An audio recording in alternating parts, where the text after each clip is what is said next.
Hello. हा बोला ना दादा, काय विषय आपला? हा तेच अडचण आहे. काम करतोय मग पण ते पैसे माग पडत नाही. सारखं व्याजातच जाते सर. अच्छा, काय काम करताय? मी इकडं पुण्याला आपलं हे जॉब करतोय ह्याच्यामध्ये. साईट आहे. हा. तर तिथंच हे करतोय म्हणजे साफसफाई करतोय तिथं. अच्छा, साईट म्हणजे काय, बिल्डिंग लाईन का? हा हा तसेच. अच्छा, नाव काय आपलं? दत्ता माणिक राठोड. अच्छा, प्रॉपर कुठले? बीडचं आहे. बीड जिल्हा. हा अच्छा, बोला काय प्रॉब्लेम आहे? तेच सांगितलं. तेच, पण काहीतरी विषय असेल ना दादा, तुम्ही काही काम केलंय की पेमेंट देत नाही, काय काय प्रॉब्लेम तुमचा, जो तुमच्या सोबत काय घडलं ते सांगाल तेव्हाच ना आपण पुढचा मार्ग काढू तुम्हाला मदत करण्यासाठी. नाही दुसरं काही प्रॉब्लेम नाही दादा. तेच प्रॉब्लेम आहे फक्त. कारण म्हणजे काय माहिती का, एकतर काही म्हणजे हेच नाही दुसरं आपल्याला ऑप्शन नाही मला पैसे हे करायसाठी घरी. आणि जे आहेत म्हणजे कमवतो का ते वरच्या वर व्याजच जाते. म्हणजे व्याजच आहेत आमच्या मागे पैसे. असं आहे. व्याजात जातोय म्हणजे तुम्ही काय लोन वगैरे घेतलंय की काय घेतलंय दादा? ते तर तुम्ही सांगत नाही. व्याज कसला देताय तुम्ही? म्हणजे दादा काय झालं माहिती का, आई वडिलांसमोर व्याज उचललेलं असतं ना घरचं हा. काही कामासाठी, तर तेच मी फेडत राहिलो. म्हणजे फेडालोय. म्हणजे झालं जवळजवळ पूर्ण झाले सगळं पैसे फेडायचे. म्हणजे पुढे जाण्यासाठी काहीच हेच नाही. यार परत म्हणतो म्हणजे अच्छा, कुठून व्याजाने पैसे उचललेलं? घरीच घरचे आमचे आहे का तिथं व्याजगार असतो त्यांच्याकडून घेतलेलं आई वडिलांनी. अच्छा, किती हा. घेतलेलं? 50,000 घेतले होते. हा. तर मी तेच फेडत फेडत आता 20,000 फेडले. बरं, या गोष्टीला किती वर्ष झाले आता?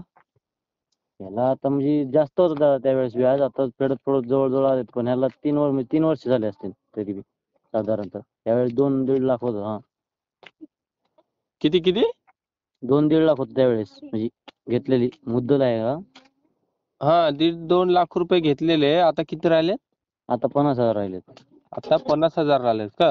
हम्म. बरं, तो कुठला आहे सावकार समोरचा? तो आमच्या इथलाच आहे गावाकडचा.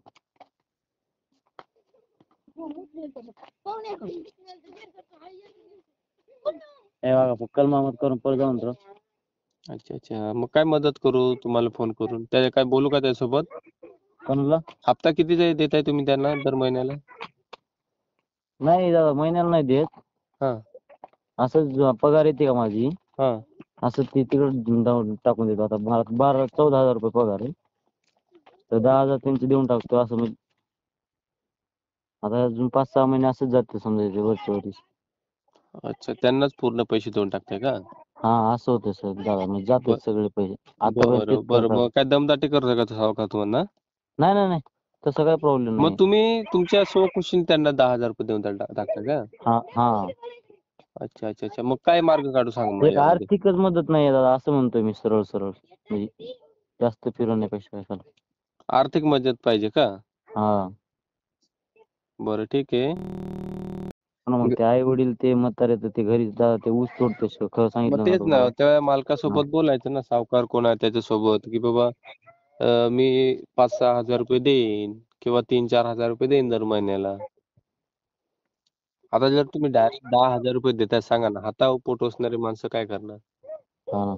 सावकाराला काय घ्यायचंच आहेत ना त्याचे कसे पण. तुमच्या घरामध्ये काय शिजतंय पिकतंय त्यांना काय घेणं देणं. हो.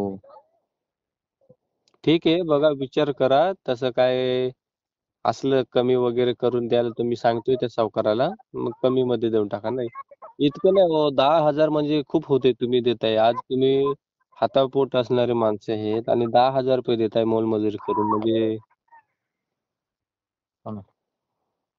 हा, 2 ते 3,000 रुपये ठीक आहे. 2, 3, 3.5 पर्यंत. पण 10,000 रुपये देणं हे चांगल्या चांगल्या नोकरीवाल्याला शक्य होत नाही, ते तुम्ही त्यांना देते. कारण दादा आतापर्यंत सगळ्यात म्हणजे तेच करत आलोय. मला वर यायचं हे चान्सच नाही. म्हणजे पैसे बाबा टिकवतो किंवा हे करतो असं तर हेच नाही, ऑप्शन नाही. असा विषय आहे दादा. त्यामुळे एकदा त्याचं काढलं की ते तरी पैसे जवळ पडले असते 5. असा विषय आहे. तेच म्हणतोय, विचार करा त्यावरती. मग काय ते मला सांगा, तुम्हाला देतोय मार्ग काढून. आता 10,000 तुम्ही डायरेक्ट देता. आता मला सांगा, त्यामध्ये 14,000 पगार आहे तुम्हाला, बरोबर? हा. 14,000 मधून 5,000 जरी त्यांना महिन्याला दिले असते ना तर तुमचा घरचा परपंच चालतोय ना. हा ना. हा मग तुम्ही डायरेक्ट त्यांना 10,000 रुपये देताय म्हणजे ही चूक तुमची आहे ना दादा इथे.